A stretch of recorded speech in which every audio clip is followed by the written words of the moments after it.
好，今天呢，我们会和大家分享一个大家特别关心的话题，因为我们知道呢，华人都是特别喜欢买房的，尤其呢，自住房几乎每个华人呢都会有一套。那今天呢，我们的话题就是和大家分享一下，如果说你有债权人的问题，比如说你被债权人去追讨，那你的自住房是不是有任何的方法可以做一些保全呢？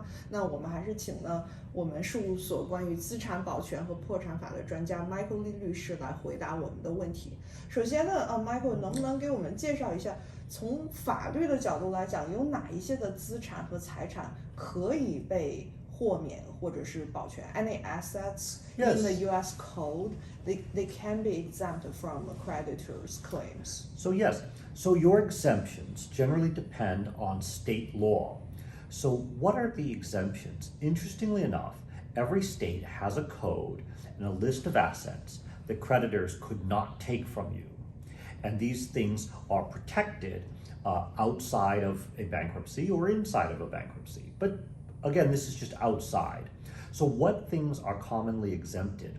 One thing by federal law, which is important, is that retirement plans are exempted.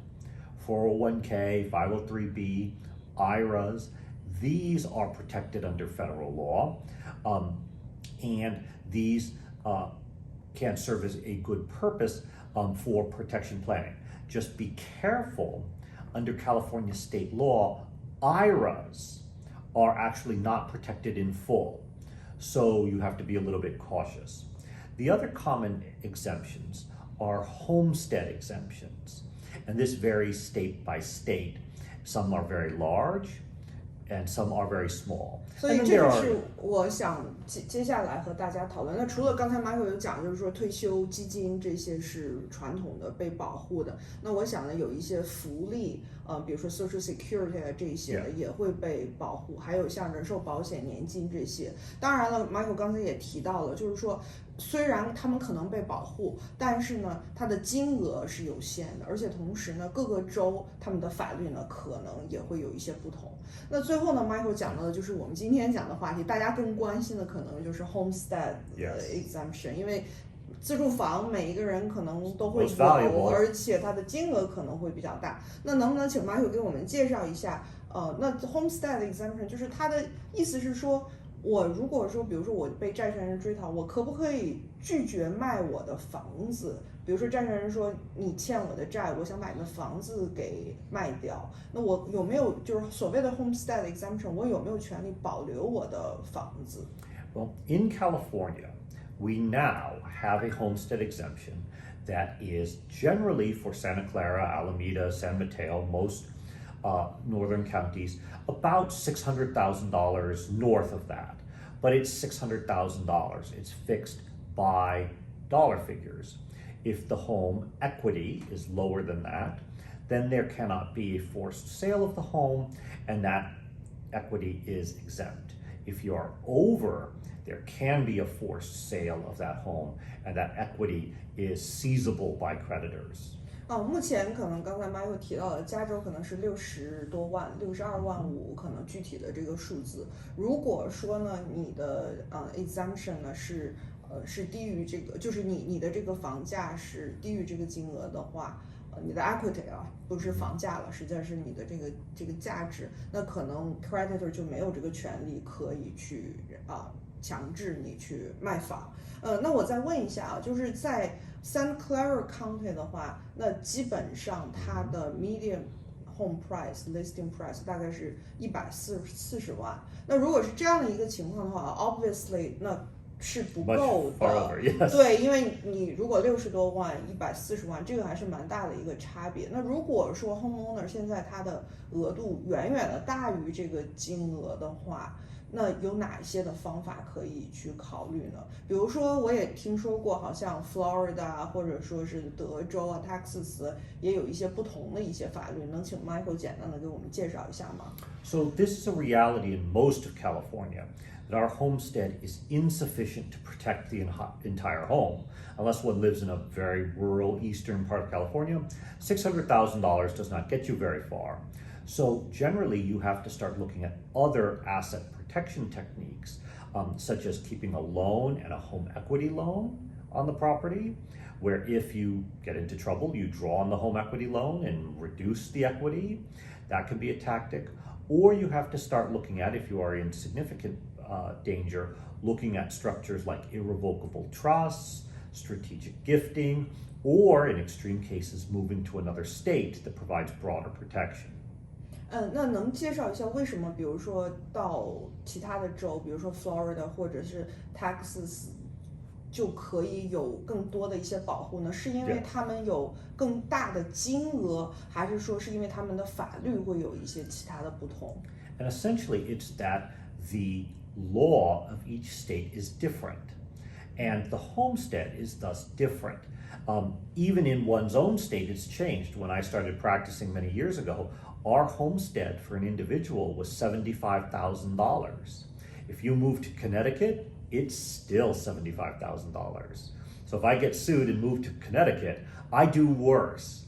But if I get sued and I move to Florida, Florida has an unlimited homestead exemption. And the unlimited homestead exemption exempts all of the equity because it exempts not based on value, it exempts based on size. OK， 所以像比如说 Florida 这样的州的话，那它最大的一个原因是因为说你的是按照地的面积来去做这个豁免的，所以这样的话可能对于债务人来说就有一定的优势，因为它不是一个 strict 的一个金额，可能是用到的是这样的一个 concept。那另外，比如说我如果选择搬到另外一个州的话，它有 residency 的 requirement， 比如说我必须得要是这个州的这个居民这样的一些要求吗？ Yes, and you actually would have to be a bona fide resident of that state, and really essentially during the dangerous period, try not to leave that state because you'll be served with service of process in another state. Oh, okay. So you essentially have to stay in Florida, and it's not so bad, it's a nice place. But you have to stay there, and you have to, your driver's license, you have to change everything to be in that state. If you say, well, I'll just move my money there and I'll stay in California, you're going to have a problem because California will have personal jurisdiction over you. They'll accomplish service and you'll have to answer the suit over here. 所以看来，如果你要有这方面的一些打算，还是要有专业的律师，然后要提前去做一些准备，才不是说想象当中的那么简单的，好像我到 Florida 去买一块地就可以了，其实并不是这样的。另外，我还有一个问题，就是我知道在法律里面还有一个叫欺诈性财产转移 （fraudulent transfer） 的问题。那比如说，我就会担心说，如果我现在已经有债务债权的问题了话，我做这样的一个动作，比如说我搬到 Florida， 是不是也可能会有被起诉的这样的一个问题呢？ So fraudulent transfers are a problem for any kind of transfer, but these are also up to the situation of state by state. It's different. So California has the Uniform Voidable Transactions Act. That is the most current fraudulent transfer act that California has. Other states like New York has the Uniform Fraudulent Transfers Act.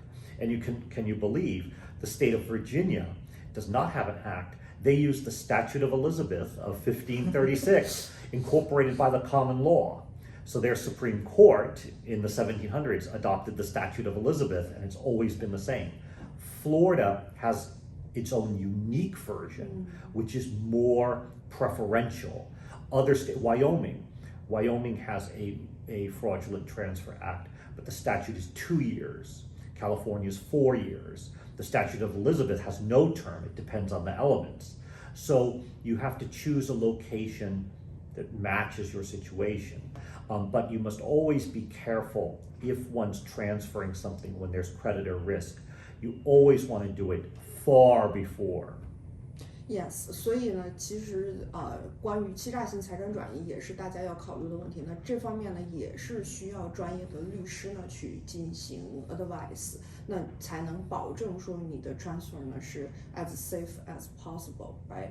那另外呢，最后我还想请问一下 Michael， 因为我知道有一些人他在有债务债权的问题的第一个反应就是说我要申请破产，我要 apply for bankruptcy。那你能不能帮我们的朋友们一起对比一下，像直接的使用这个 homestead exemption 和 bankruptcy apply for bankruptcy 的一个区别，以及它们的关系到底是什么呀？ Bankruptcy is an option. It can be a very good option.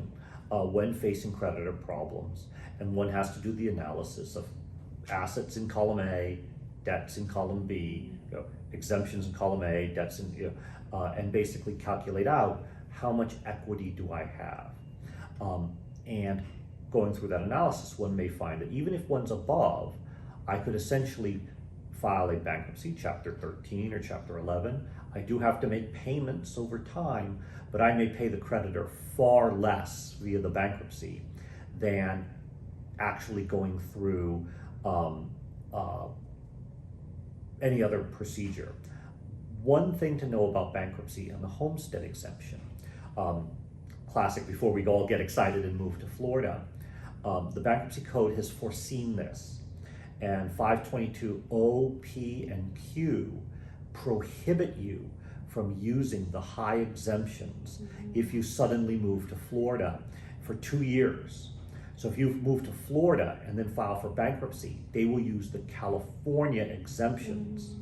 Also, OPQ, if I load up, so if I have $200,000 in the bank account and I just pay my mortgage and increase my equity, OPQ allows that to be reversed under federal law. Wow. So bankruptcy tends to work better to file where you are located and not make a lot of changes.